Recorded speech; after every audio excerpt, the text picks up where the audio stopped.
Hello, everybody, and welcome back to the Outlands Podcast, Episode 2. I'm your host, Chrono, and I'm joined with Minus, my co-host, and we are joined by our very special guest today, Guhrl. How are you both doing today? Go What's ahead. up, guys? I'm good. That's good, that's good. The way I like to usually start this off is a little bit different. We've only really done one, so we're still kind of figuring out what we want to do, but a good way that we like to start this is we get a little 60-second spiel about like who you are, how you started streaming, kind of like your backstory that you like to tell people when they come in your chat. So, All right. Well, I've never really actually given this spiel to newcomers in my chat, but I'll give it to you. I started gaming when I was young with my dad and my brother. I started gaming with those, I don't really know what to call them, but the things that connect to your TV and then they have like their own kind of machine. I don't know. Do you know what to call them? No the one? the, Okay, the maybe triple you're the DM. triple What color console? the triple No. color like things that Yeah, the triple color things you like hook in the back of your TV. Oh, Yeah, the I red, know. the red, yellow, and Yeah. whatever And the you other could play color like was. White. it had like a little joystick. Yeah, it would Yeah. have a joystick or like a Mhm. controller. Yeah, I Anyways. had those too. I started gaming on those, and then like I got a Game Boy, Nintendo DS, stuff like that. Started getting addicted to video games when I was like 13. I got into RuneScape, and then Call of Duty 4 is the first FPS game I got into that my brother brought home, and I looked at it and I kind of cringed a little. I'm like, what? I'm not gonna have fun on that. And then I got addicted. And that's how I kind of really got into video games. Awesome. Oh, streaming. After college, I missed my old friends from like PlayStation 3, RuneScape. I'm like, how would I ever like keep those friends around if I completely disappear on them? So I just started up a stream and started gaming. I did not know that people actually did that as a career and didn't even know that was possible. So yeah, here I am. Mhm. And how did you get into Apex then? Like, Okay. So I was playing a game called Deceit for like 8 months, and then I went to Dota. I lost all my Deceit viewers, went to Dota, had like 3 or 5 viewers, and then one of my friends recommended Apex. I started playing it, and I fell in love. I'm like, yeah, no more Dota for me. I'm like more naturally talented towards FPS games rather than MOBAs or anything like that. So, mhm. I found like the spark or the love again that I had in like Modern Warfare 2. And that's how I got into Apex. And fun story, one really successful deceit slash variety YouTuber, like he told me not to get into Apex. He's like, "Oh, you're never gonna get like discovered. There's so many people streaming it." I was just like, "Well, I like the game, so I'm gonna keep playing it. Like, I don't really care." And Did he know? yeah, here we are now. Look where you are. Yeah, exactly. No, and it's definitely something that like you mentioned MOBAs, and I'm a League of Legends guy myself, so it's a cool little transition. I know Minus used to play Dota a lot too, and yeah, they breed people to switch off the game, I think, because it's just such a frustrating game in my opinion. I just never want to play that game. And I feel like they're sorry. you're good. No, okay. I feel like there are certain amount of people that grew up on MOBAs. So if you grow up on them, if you played like the OG Dota, then you're gonna be like fine playing Dota 2 and so on. But if you didn't grow up on that, it's a hard game to really get into because there's so much in it to understand. Yeah, it's a very like it's a tight-knit community, and it's very hard to there's a lot of things to learn. It is Yeah. definitely not something that like I wouldn't say it would be something that I would recommend for someone to be their first game that they ever play, because it's very, very challenging. And I definitely think that I I love that I switched off of it and came to Apex, because it's just been so much easier to kind of get into the scene and be kind of adopted in. But Oh. switching over, I think I wanted to touch on you kind of going from starting your stream to getting into casting. I wanted to kind of touch on that because how did you kind of get into casting and how did that kind of come about? So I actually, so ever since I started playing Apex, one thing I always did was try and improve. TSM was an inspiration for me personally. And I ended up getting into the pro scene with two friends of mine. I believe they were platinum when we met, and I was like diamond. I got Predator on season 2 of the first rank split. I helped them kind of learn the game, and then now they're better than me, you know. But yeah, we became friends, and then we played for fun, and we ended up getting top 20 in a really old Kings Canyon tournament with like pros. So I think we performed better than Team Liquid back in the day in one of the tournaments. That's So awesome. that was pretty cool. Hmm. That was back when there was North America and South America mixed. So they actually only took top 16 teams, but we made Hmm. like ninth place instead of eighth. So, or not, yeah, I think we made ninth or 10th instead of eighth. So we made top 20 really back in the day. Anyways, they were looking for like ex pros or someone that really knew in depth about Apex and potentially like a female caster as well. So I kind of fit both of those roles. And they reached out to me while my boys were telling me that they didn't have enough time to compete because they both work full time. They Hmm. still do. They got back in it with me now because I got dropped from casting, but that's kind of how I got into it. Yeah. Hmm. Yeah, I wanted to touch on a little bit of that as well. Um, what kind of goes into preparing for an ALGS week? Because I know people that are watching potentially don't know kind of all that would go into that. Wait, are we talking when she was casting When you were Casting. casting, yeah, or? exactly. Oh, No, okay, yeah, exactly. yeah. When you were casting. Because now she's a pro, so Yeah, it's a little two bit different different, sets. just a little bit. Yeah. Well, so I was quite new at casting. So I got a lot of advice from my fellow casters. Each and every tournament, they would like tell me like what to improve on, and they told me that I took constructive criticism or constructive feedback well. So every time I like learned something new or I adapted and did my best. But what went into that? Just like knowing like the team names, we talk beforehand. We try and see like what placement or how well they've been doing in scrims or how well they did in the previous tournaments. But honestly, that's something you can't 100% prepare for because everything's on the fly. The observers just change to whatever teams they want. Mhm. So you're just like, it's something you do on the fly, and that's something that comes with practice. That's awesome. And it must have been a little bit weird doing EU as well, because that's not maybe something that like it's not your region, so you might not know as much about those people and kind of talking to them and their competitive like past might be a little bit harder. Do, would you say that that's accurate?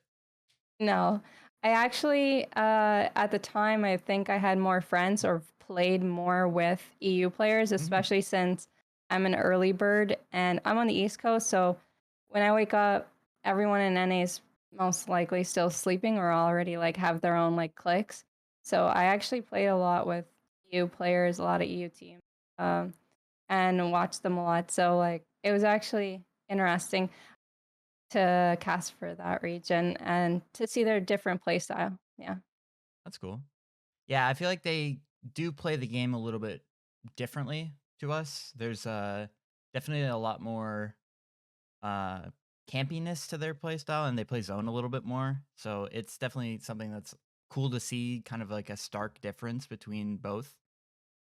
And by that, you just mean they play smarter. Exactly. Yeah, they do.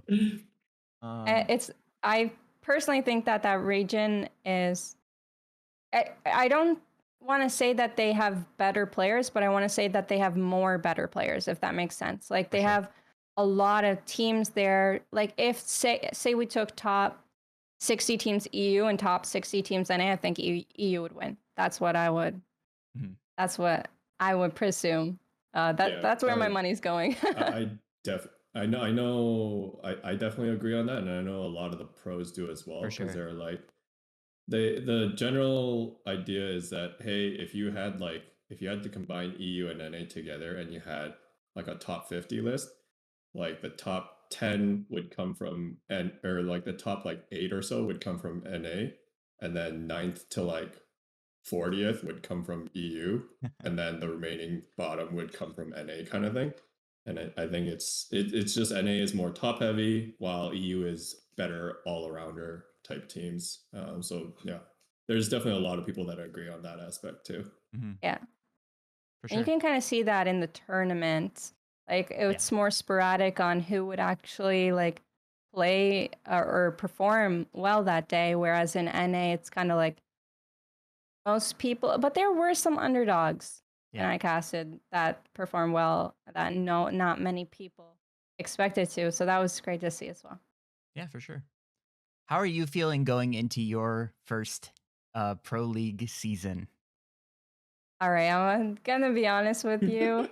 Uh, I'm just happy if we play better than we did yesterday. That's kind of like uh that's my goal. It's just to improve and try and get back into it, because I know our team is not as good as the pro teams that have been competing and that didn't take time off. My teammates still work full time. Like they're probably getting home like a couple hours ago or something, so I don't get to play with them that much. Mhm. Um, but how I'm feeling? I'm feeling lucky. Yeah, I know we talked a little bit a little while back, and you were pretty happy that you got in, because um we've been moving up and up the list of the pro league quals lobby, and just kind of inviting more and more people. Yeah. Because originally you guys didn't qual. No. Yeah. And yeah, it's just definitely been, the league doesn't really feel as though it did last split, I don't think. And a lot of people are Well, with that even same. even last split, I don't think it was the pro league, to say the least. Mhm. For sure. It's just it kind of goes back to like Girl's original comment about how EU is better all rounded, and NA is, and what I mentioned about NA being a little more top heavy.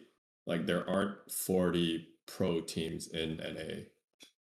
No. So it's kind of like a pro league and an amateur league kind of mixed into one. And if you were to think about it as like League of Legends, it's like as if they merged the academy rosters and the LCS rosters together Yep. into one league. But that's just generally how VR is going to turn out, unfortunately.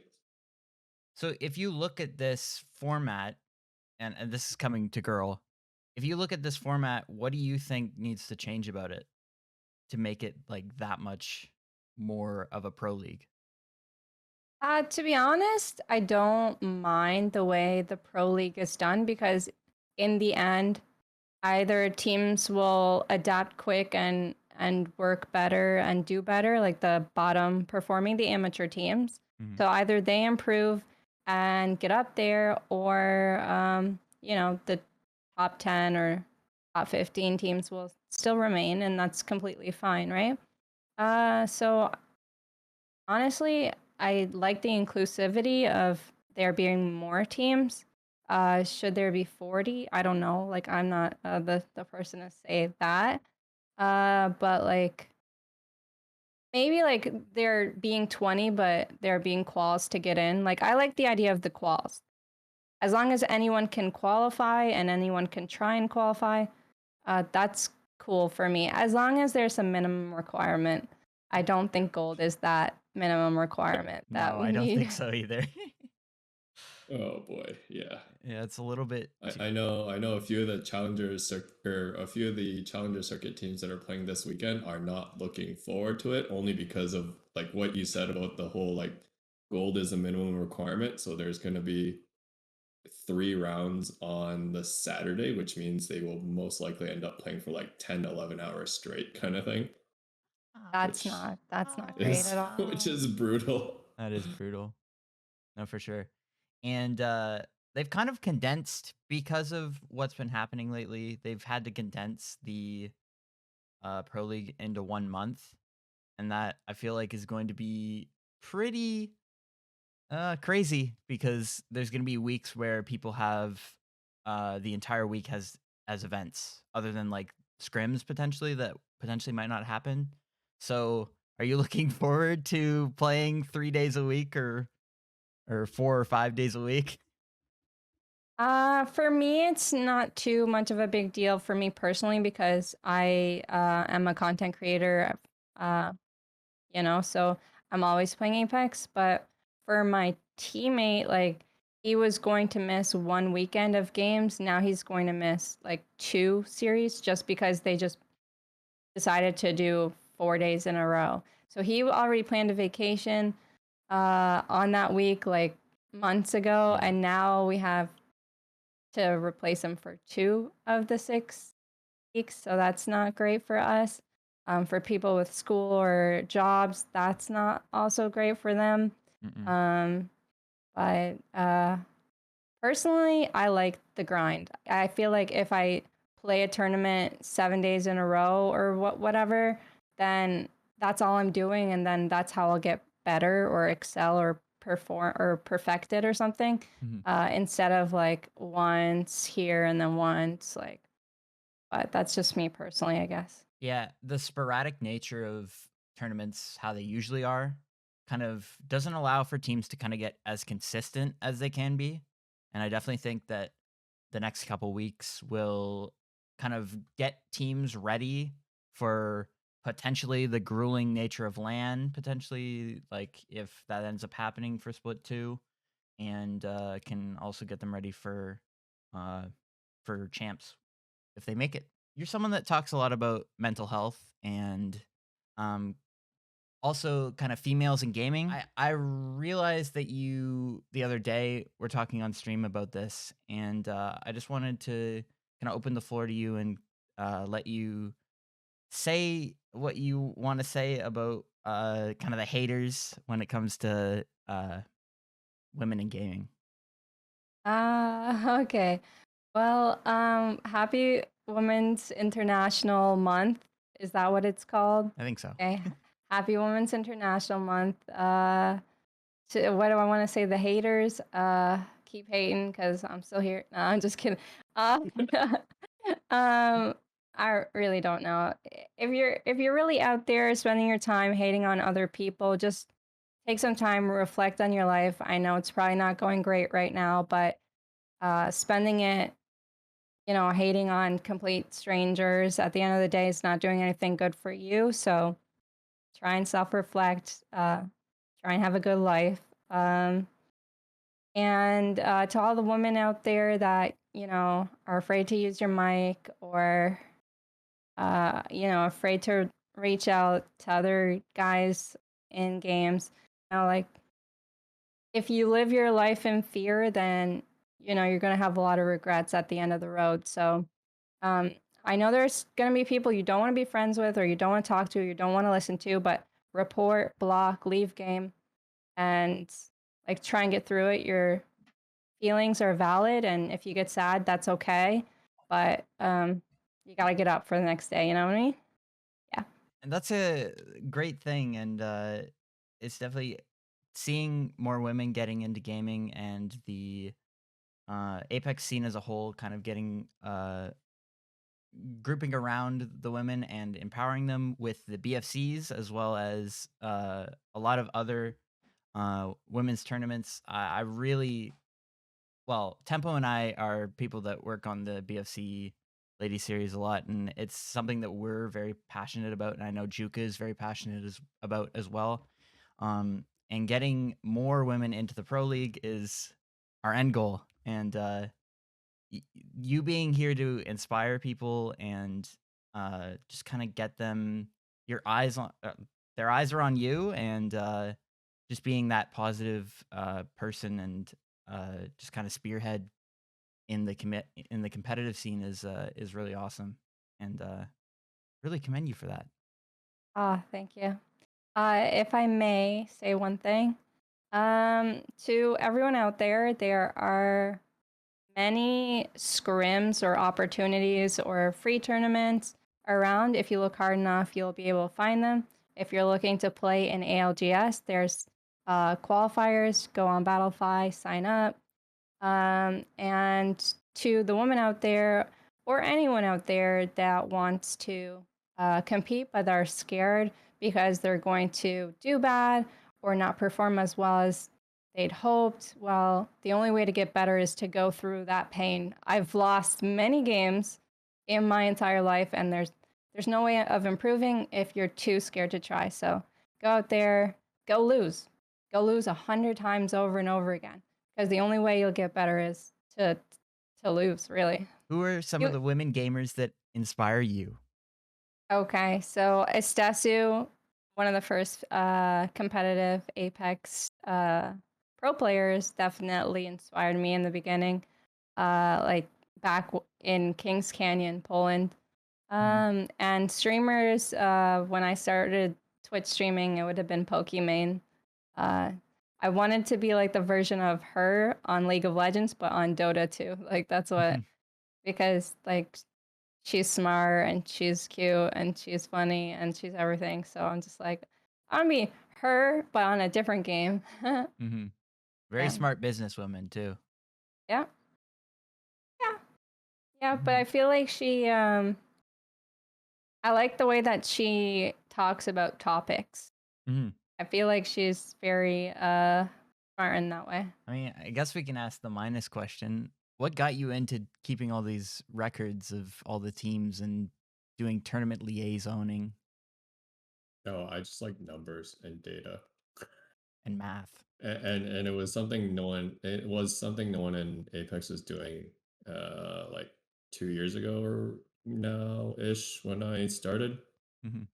Um, so it was just easy, something easy to do and something I was interested in myself. And then I just posted it when I had stuff finished. But yeah, scoring was definitely the thing that got you kind of into everybody's eyes because you did it for Hal first, right?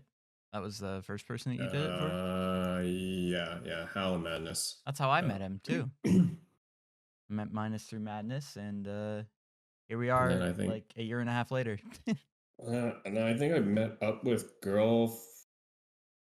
I think we officially like sent like DMs to each other and stuff. I'm pretty sure it was when you were doing the casting too, because by then I was taking care of drop spots and stuff, and I think I remember sending you those. You did. You offered.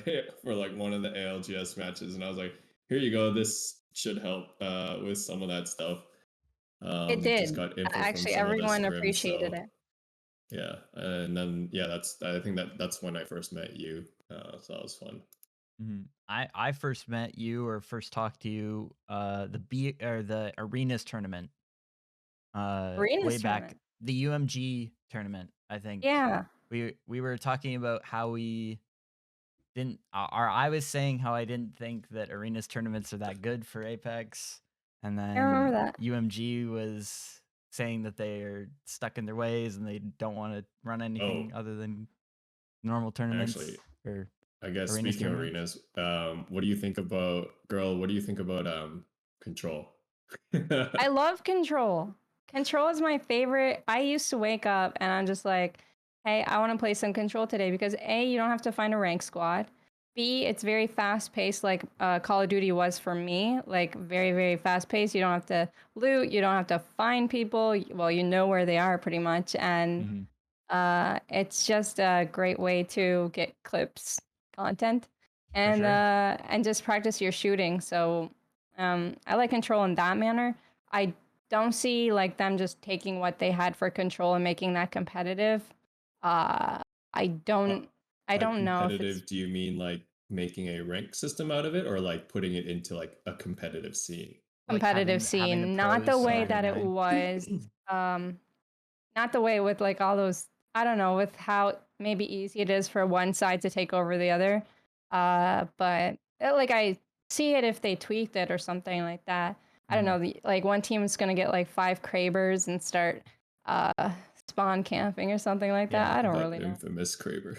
Yeah. I think it would be really cool to have a 9v9 versus the pros and see how that ends up working out. Because That'd be cool. 3 full pro Be fun. teams together on each side would be a really cool content opportunity. I think that would be really awesome to see if that can 100%. happen in the future. Oh, with yeah, what's that audio feature where you could talk when like you die or when you kill someone? Proximity chat. With proximity chat, 9v9 the proximity. verbal abuse in that would be so high. The pros 9v9 proximity chat, that would just be the most content thing ever. It would be That would be really. It'd be a shit show. Do you think it would ever work as a like? Do you think Control would ever work as a like a rank system at any point? Like especially with like your other FPS background history, right? Do you think it would be viable, or is it just a warm up type LTM thing? I don't feel like there's ever been really like a rank system like in Call of Duty. I feel like in any like headquarters match, it's just random like skill level. Oh, okay. Wasn't it? Yeah, I think so. I only played old Honestly, Call, like I don't know. PlayStation 3. Okay. I've only played Counter-Strike, so. Well, okay. Old Call of Duty, it was when it was competitive. It was like capture the flag, hardpoint, search and destroy, like all those. Yeah. Those are the ones that they would do. So but those are competitive and not ranked, so which Yeah. would be 2 different things. So for like a ranked system, I don't feel like it's needed. I feel like most people like Control because it's fun. Yeah. And they used to like pubs because they were fun, and then they put in the new system or whatnot, and SVMM. it became less fun for a lot of people. Yep. So I think we just need fun modes where you just go in, play, go next. More LTMs. Yeah. Yeah. Come on, Respawn. I definitely agree with that. Yeah. No, I definitely think that we need to. I hope that they get on themselves and start posting more LTMs, because I feel like every week we should have another limited time mode, even if it's an old one. Bring it I back. feel like you're asking too much. I am from asking the too much. development team. But like just having something that we can play other than pubs, so that it's not just kind of stale, because that's what's going to keep you having players coming back and hopefully them enjoying and buying packs, because that's at the end of the day what they want. So hopefully in the future that they get on themselves to do that. I feel like if it were just like, I don't know, I always look back to Call of Duty. If they just had a free-for-all, a team deathmatch, or a control point, just simple things, but that are just fun and short, people would enjoy themselves a lot more, because we've been playing Battle Royale for so long that a lot of us are just bored of finding people in the map, because the map, like, people just die out so frequently. Mm-hmm. They probably took out the loot from like Fragment East. They lowered the good loot there, probably because everybody lands there. And to make it so the half the map can't fight there, and ring 1 you have 4 teams left. Exactly, and that's what everyone does, and that's what I do. I find that the most fun thing in pubs. Because it's fast paced. The action's never stopping. Yeah. So like, yeah, we need fun modes. For sure. Simple, and we don't need them every week, and we don't need them changed every week. I could play Control for a little longer than a week. But like, yeah, Control, Team Deathmatch, Headquarters, whatever. Well, Control is like, no, it's not Headquarters. It's like, yeah, capture the. It's more like it's more either like Headquarters a would capture be the fun. flags type thing. Even a King of the Hill would be really cool. Just have like one full squad, see how long that they can like survive an onslaught or something like that. I'm just giving them ideas at this point. About stuff coming back, opinions on them putting KC back into the rank system. Do you like KC, first of all? Oh, yeah, I guess, and your opinion on KC itself. So for ranked, really don't mind. I don't mind at all, because ranked is and has always been, I don't know if I want to say like a low expectation, but like I don't think it can get any worse than it is this season. Um, Oh man, that's so so nice. Yeah, 1,000 I'm RP every day. You don't think that's yeah. an issue? So honestly, if they just did this like the same, if they didn't change anything to ranked and they just put Casey in, I mean, like I'm very easygoing, so I'm just be like, okay, sure. I can't do anything about it. No. Casey for competitive, no, absolutely not. It's too small. Because the big issue was like, why are they putting KC into ranked for the second split if all of competitive is going to be on Stormpoint kind of thing? Mhm. And it's like, why didn't you have that as the second map? So at least all the pros and all the people that are watching ALGS can like get a feel for the map itself, right? But yeah, no, definitely agree with you there. It's kind of it can't get any worse than it is now situation. So it Mhm. is what it is, unfortunately. It's just gonna be a shit show, I think.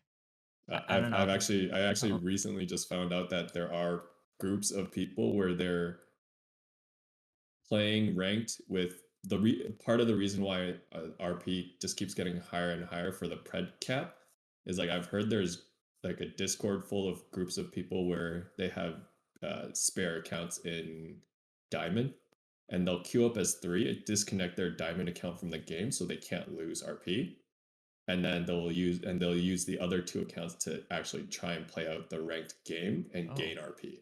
So they're never in a situation where they can lose it because of the loss prevention, because their third account technically disconnected, right?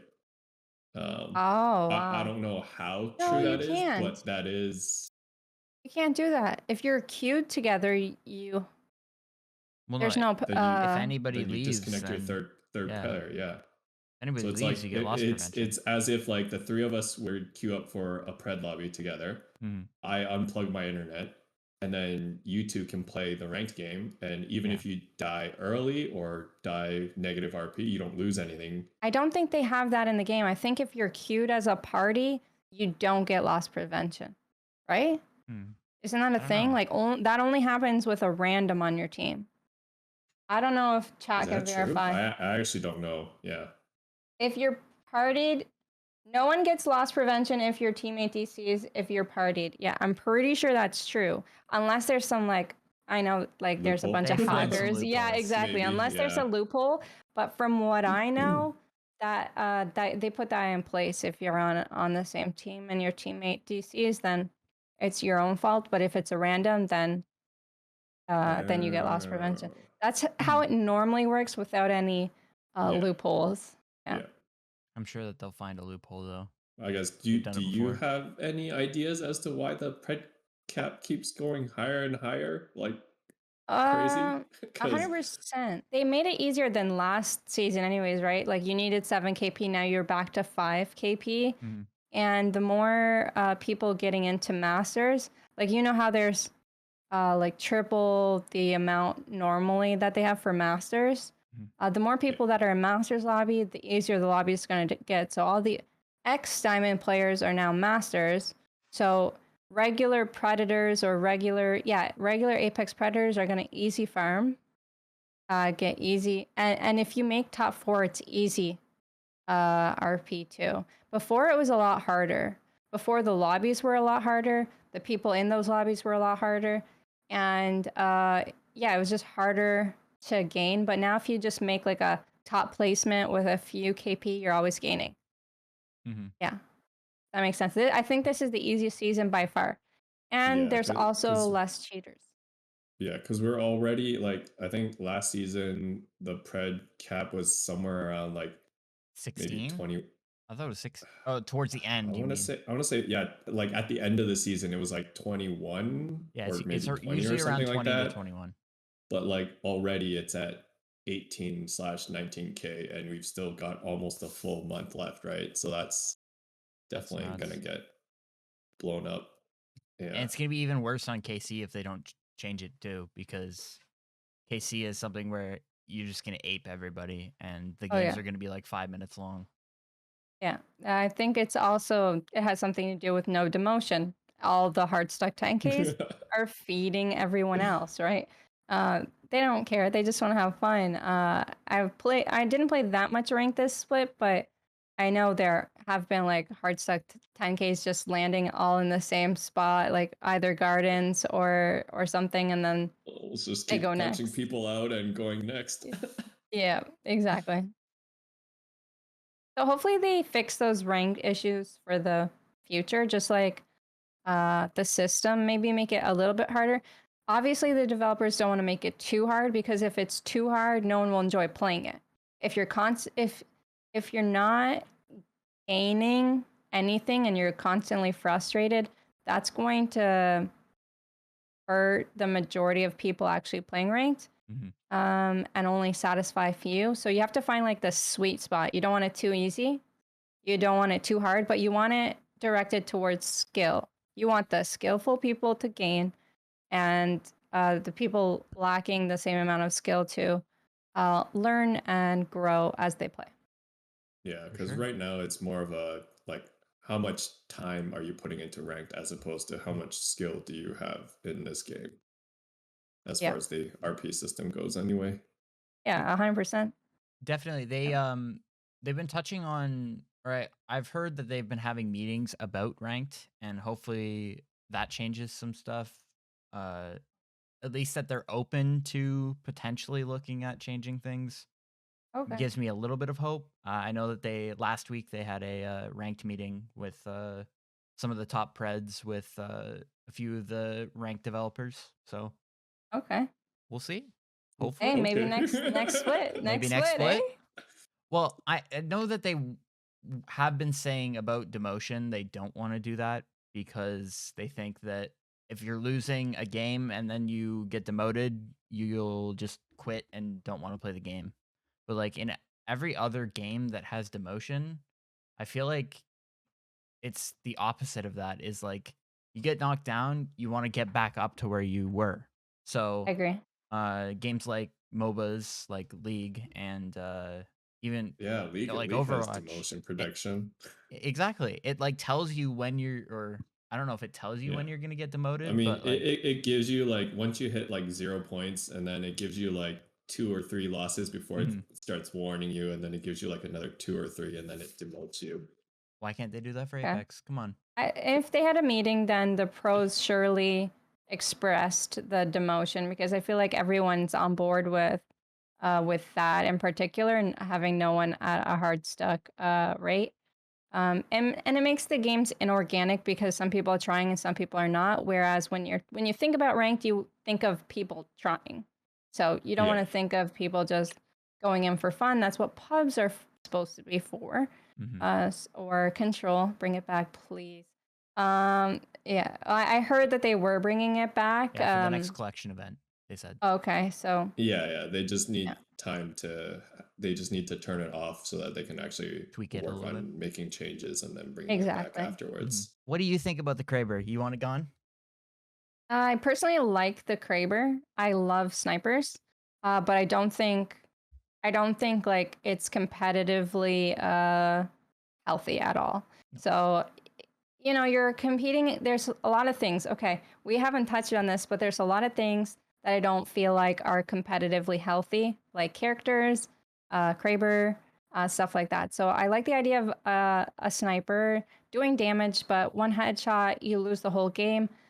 Sure, it takes skill to use, but is that healthy for a competitive scene? Not at all, because it just ruins someone's game just based off you getting a certain weapon, and there's really no recovery from that almost. No. Especially with how it is to get back in the game.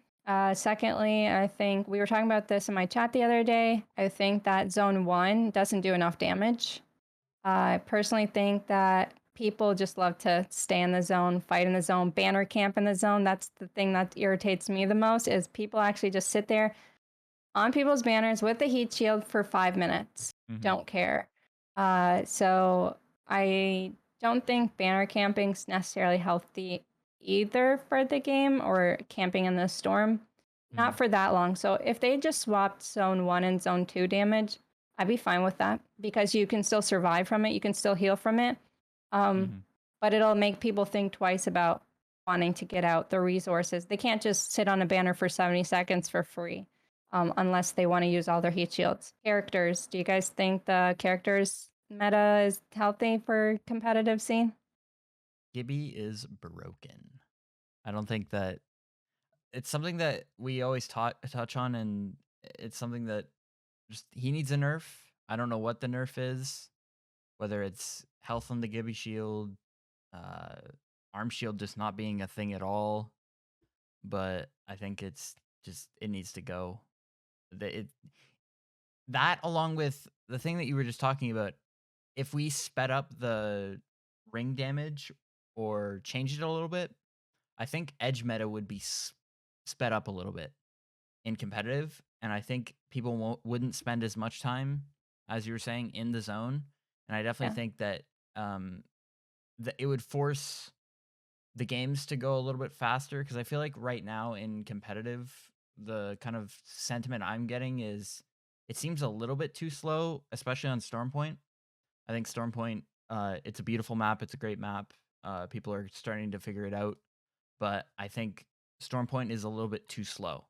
And because the ring has to go over such a far distance, and people staying in till almost zone 3, just crafting, going around until they hit red. Yeah. Like if we were to flip and use the idea to flip the zone 2 damage to zone 1, I think that would definitely make it a little bit faster and a little bit better for the casuals to watch, because I think it would just be a good change. And Gibby in general, like, there just has to be something that changes, because I feel like we've been since season, when did he get buffed? Season 3 or something? Season 4?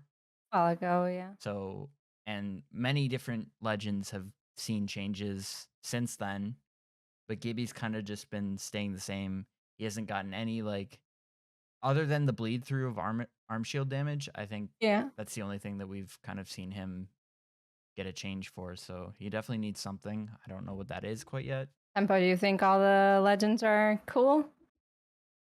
There definitely needs to be a switch up, honestly. But like, I don't play the game enough to know or do as much analytics as people might think I do.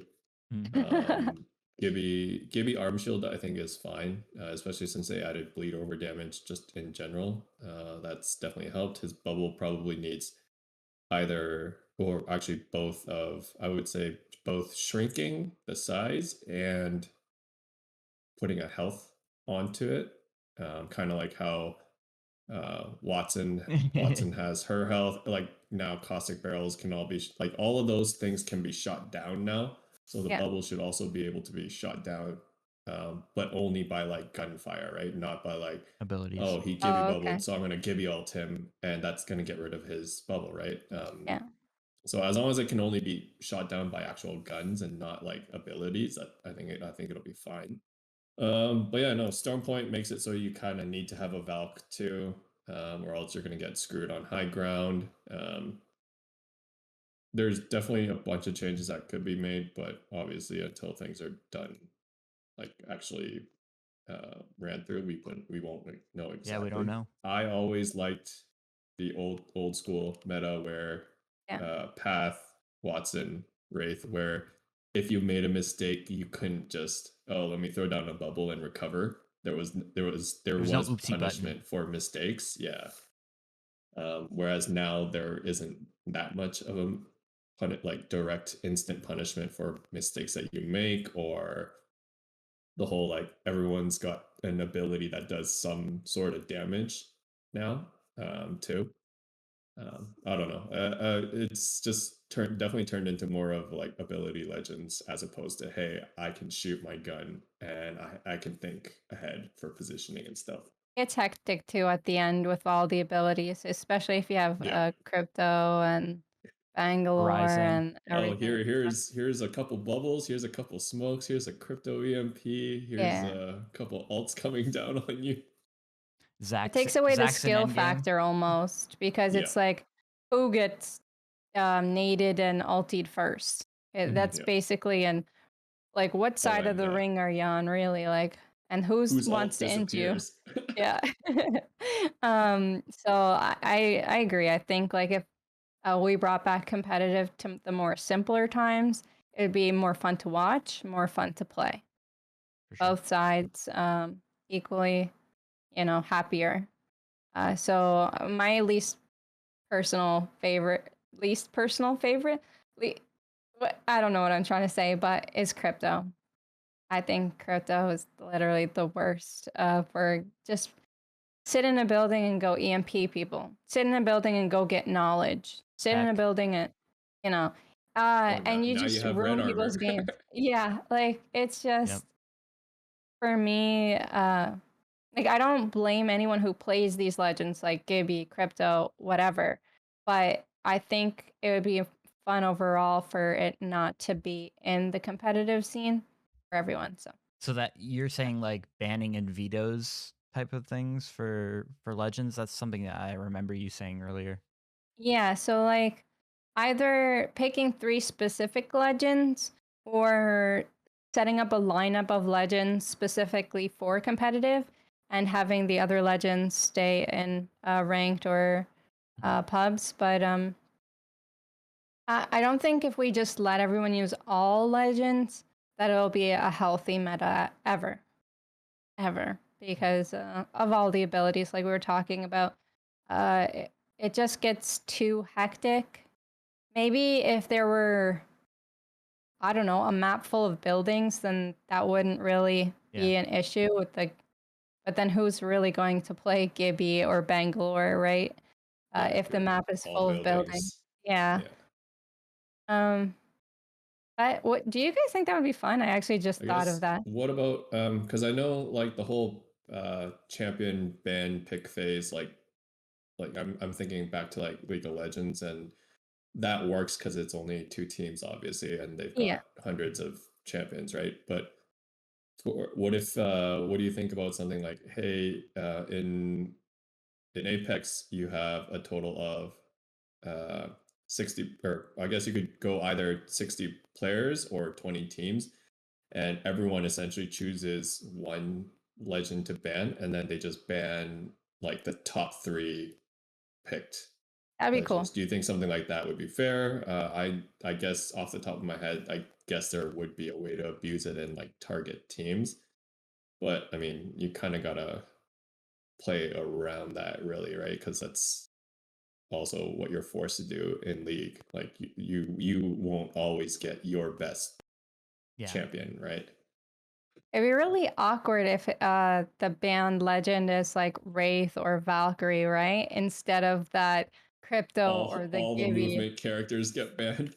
Yeah, that would make for it to be really awkward. So in a perfect world, I think it's up to like the developers to make those bans and Mhm. not the players. But it would actually be really interesting to just as a viewer to watch which legends did the players, the pro players actually end up banning. That would like be really like a big reveal for everybody to go and watch. So It adds something to the broadcast too, and I think yeah, that's yeah. something that like there are some things that our broadcast is missing, and I think that just adding like picks and bans, and because like even in I'll go back to COD, they have a veto stage now where they veto like a certain map that they don't want to see or something, and like a pick ban phase where before they go and ask, or the teams meet up and they go, which maps do you want to play, and something like Yeah. that. Well, obviously our maps are not all competitively We only have a few integral. maps. What are you talking Yeah, about?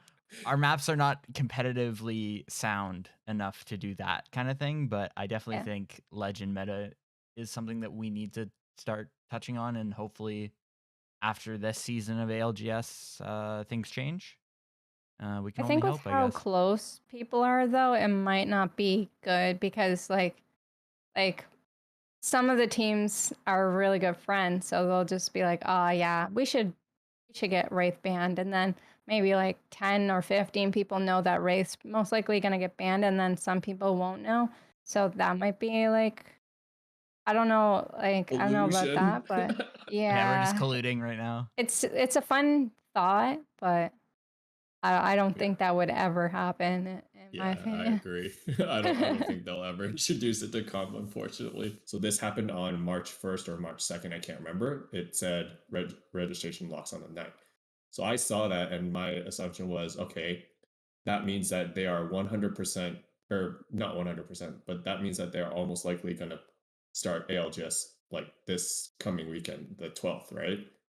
But obviously they haven't announced it, and they essentially took like 5 or so days to kind of figure out all the legal work, paperwork, staffing issues, broadcasting, everything. And then once they were able to lock all of that in, then they made the announcement to us, the players. And then that was like the Tuesday or Monday or whatever, right? But Or not why not Tuesday, do it the yeah. next week? Like, Because they don't have time.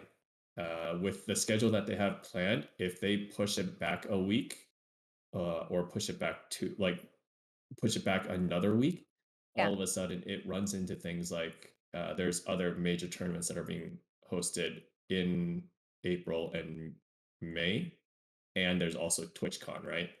In Apex? No, not in Apex, but in like Oh, okay. other tournaments. So they Yeah. don't So that's like what they were worried about, other tournaments instead of their own family. Mm-hmm. my Alright. Well, guess TwitchCon is, Amsterdam's in April, well, so uh, they wanted to post, they my guess is they wanted to post, hey, we're most likely going to do the 12th, 13th, like they wanted to post that at the very start of March. But you know how that pro Yeah, ALGS, legally, that probably. pro ALGS Discord has so many leaks that even if they tell Oh, you don't post it, it'll get leaked. And then it's we had like, that happen well, earlier this week. what if after the leak, all of a sudden something comes up where we can't host it on the 12th and 13th, right? All of a sudden, everyone has made all these plans based on the leak, and now they have to change it again, right? So Mm-hmm. that's why ALGS was in a lose-lose situation. And like, as much as it sucks for those who have like full-time jobs, um, and go to school full-time and things like that, like this, I wouldn't blame ALGIS on this. They could have, there is one thing that they could have done better, and it was like when they were in the process of setting it up, they could have told everyone, hey, we are looking to do it on the 12th or 13th, but we can't guarantee it. There is still some stuff we have to iron out. And at least that way, like some of the people who work full time or go to school full time could have been like, hey, I might not be able to come to work this weekend. Just give me yeah. advance notice. I will know more as of next week, kind of thing. Because yeah, there's the majority of the people in the Apex Pro scene have to work a full time job or a part time job, because the scene just isn't where it should be, It's not developed as yet far as like enough. being able to live off of it. I saw someone asking about LAN. At this time, I think.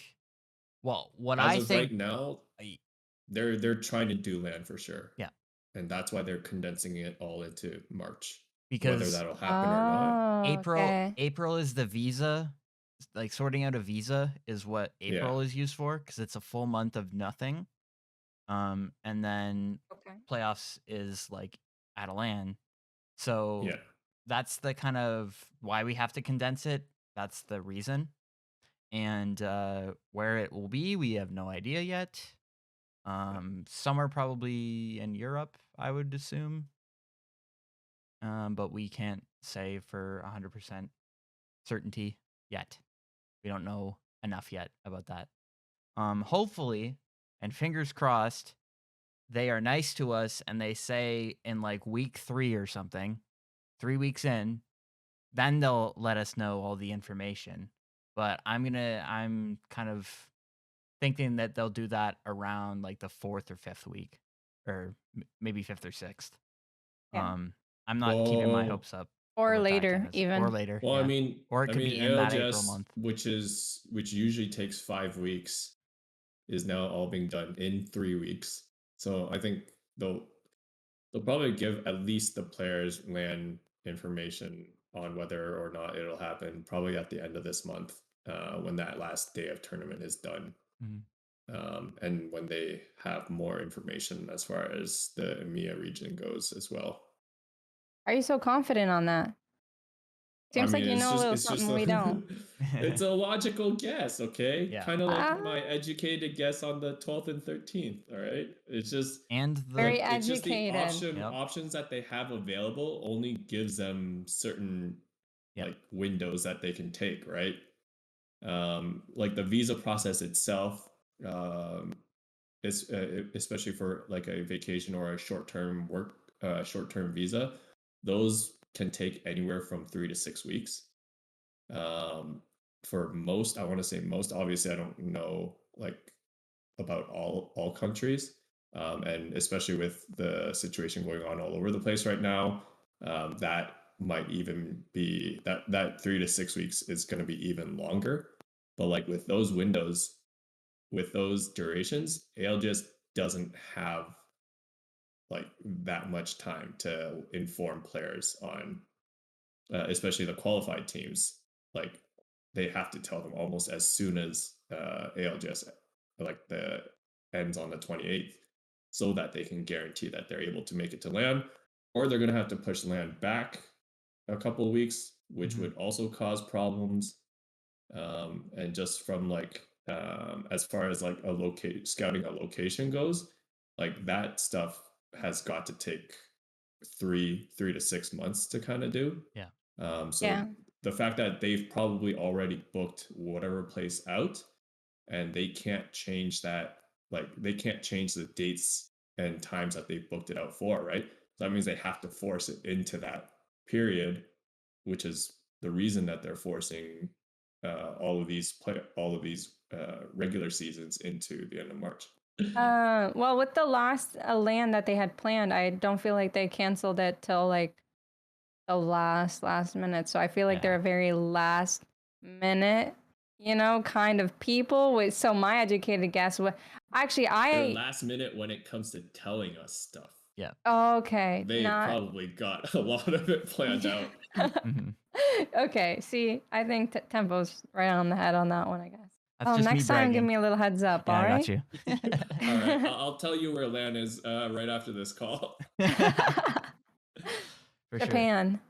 I Maybe. remember they used to want it to be. Oh, I I yeah, wish yeah, that would be that really place cool. has like that. Japan's Apex scene is crazy. Mhm. I would love to play in that Fans are awesome environment, there. and like, man, the atmosphere would be so cool. Oh, you mean And environment in real life? Yeah. yeah. Like to Yeah. go there and just like to see the crowd there, like they love that stuff. Mhm.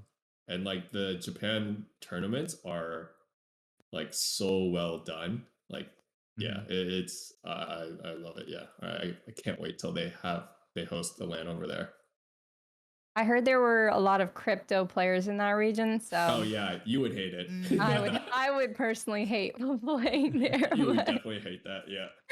Yeah. no, It's a but like great with the scene. crowd and the region and the atmosphere, I think it'd still be really cool. I would gladly come and take last place.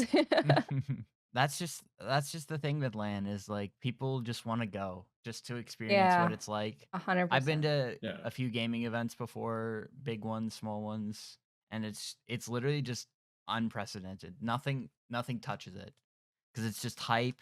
It's epic, and yeah, I just can't say anything bad about it in Apex LAN. And I think that hopefully that they are run well, and hopefully that we can have international fans come because that'll be something I'm crossing my fingers for. All right. I think we are going to wrap it up.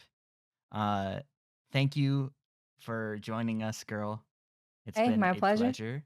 And anything you want to shout out for the YouTube video or the people listening? Oh, you're putting me on the spot I got again. you. Oh, I got it. Can you link us to all your socials and where our viewers can find you and watch your stream and everything? All right. Okay.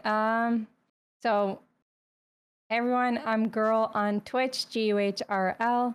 It's Guhrl on YouTube as well, and then it's Hey Guhrl on Twitter and Instagram. I don't really do TikTok that much, and One thing to note before I go is I want everyone to spam hashtag Buff Pathfinder on your socials when you see this Yo, video. we're gonna For make sure. it. We're gonna make it so Pathfinder cannot be scanned by characters like Bloodhound because Pathfinder is a robot. Nice. That would be That'd be that's nice. the But one buff I Pathfinder's really want. loud. Yeah. Yeah, We'll just have to make him but quiet. We need magic slippers too. Yeah. For sure. Everyone no else has footsteps, magic okay. slippers. Everyone Yeah, else zero has audio. them. Yo, I think For sure. like who is it? Octane and Wraith this split? I don't really know, but there's some legends that just Have zero have audio. no don't have audio cues. I'll Yeah, sit that. Everything's just too loud in this game. You just need to Yeah. quiet everything down. But I'm going to end it off here. Thank you guys so much Okay. for watching and listening. And we will see you next time. Peace, guys. Peace, guys.